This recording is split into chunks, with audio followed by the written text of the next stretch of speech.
Hello, listeners of Heart and Soul Gospel Ministry. This is Joseph, the host of Wake Up Call. Modern people live very busy lives. Many say they don't have enough hours in a day.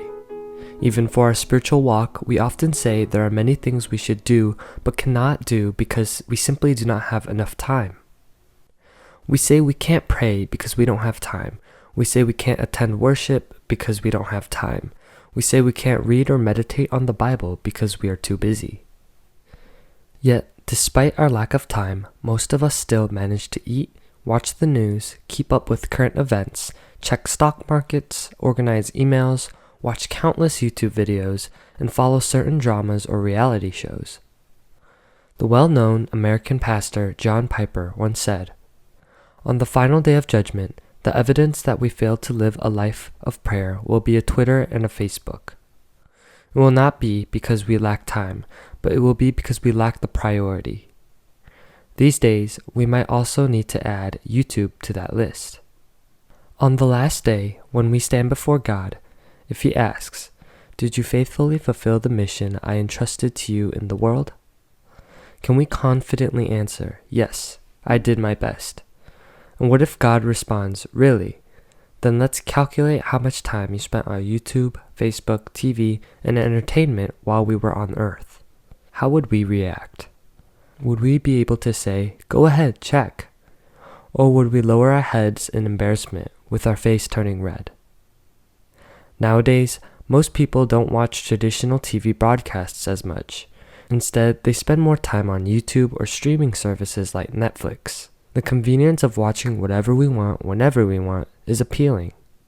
Moreover, these platforms use artificial intelligence to continuously monitor and recommend videos to captivate our attention. So those who enjoy videos keep clicking on recommendations, spending countless hours watching one video after another. This is dangerous. Even though we tell ourselves this is the last one, our hands and eyes keep clicking on the next video, and often when we finally stop, we feel depleted with a sense of emptiness and realize we have wasted time. Some believers even say that YouTube and Instagram are fun, but reading the Bible is not as fun. What about you? Why are we more drawn to worldly things than God's Word? Is it the entertainment? Is God's Word outdated, boring, and uninteresting? If that were true, how could the psalmist make the confession, "How sweet are your words to my taste, sweeter than honey to my mouth"? Psalms 119, 103. The psalmist says that God's word is sweeter than honey. Some might argue, well, they did not have YouTube back then. But is that really the reason?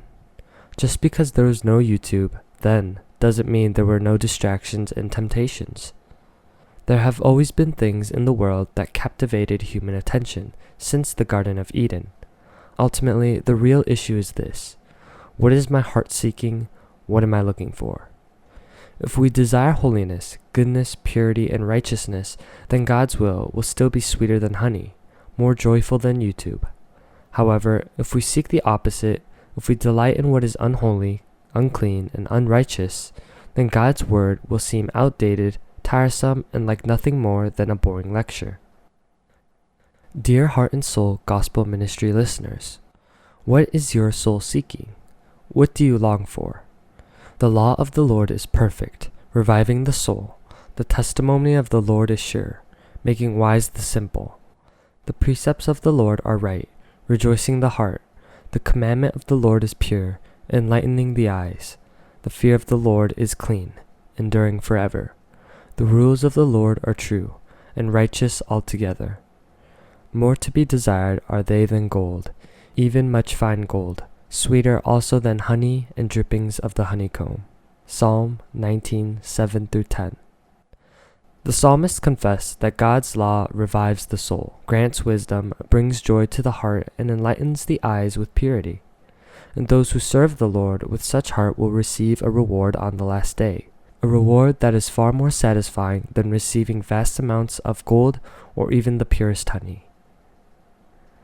That is why the psalmist declared his commitment to live according to God's word. Everyone devotes their heart to what they love. They invest their time, passion and themselves in it. This is why Jesus said in Matthew 6:21, "For where your treasure is, there your heart will be also."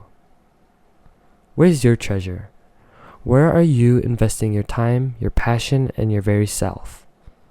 I hope and pray that all of our listeners will not stand before the Lord in shame on the final day.